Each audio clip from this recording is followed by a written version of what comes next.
பதவியேற்பு விழாவில் மு.க.ஸ்டாலின் அமர்வதற்கு உரிய இடம் ஒதுக்கப்படவில்லை என்ற குற்றச்சாட்டிற்கு முதலமைச்சர் ஜெயலலிதா விளக்கம் அளித்திருப்பது தொடர்பாக பல்வேறு அரசியல் கட்சியினர் தெரிவித்த கருத்துக்களை இப்போது பார்க்கலாம்.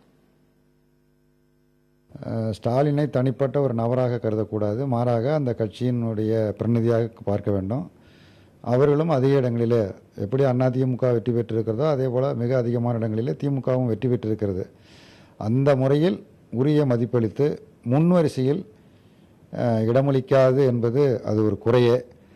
அந்த குறையை முதலமைச்சர் ஒத்துக்கொண்டு இன்றைக்கு அறிக்கை வெளியிட்டிருப்பது அதுவே ஒரு நல்ல அம்சம்தான். ஒரு தோற்றத்தை உருவாக்குவதற்காக, மக்கள் மத்தியிலே ஒரு நம்பகத்தன்மையை ஏற்படுத்துவதற்காக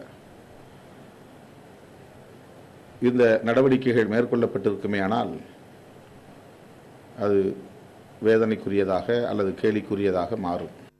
அதாவது எதிர்க்கட்சியை சேர்ந்தவர்களுக்கு மரியாதை கொடுக்க வேண்டிய கடமை பொறுப்பு தமிழக அரசுக்கு உண்டு. தமிழக முதலமைச்சர் அவர்கள் உறந்திருக்கார் என்று நினைக்கிறேன்.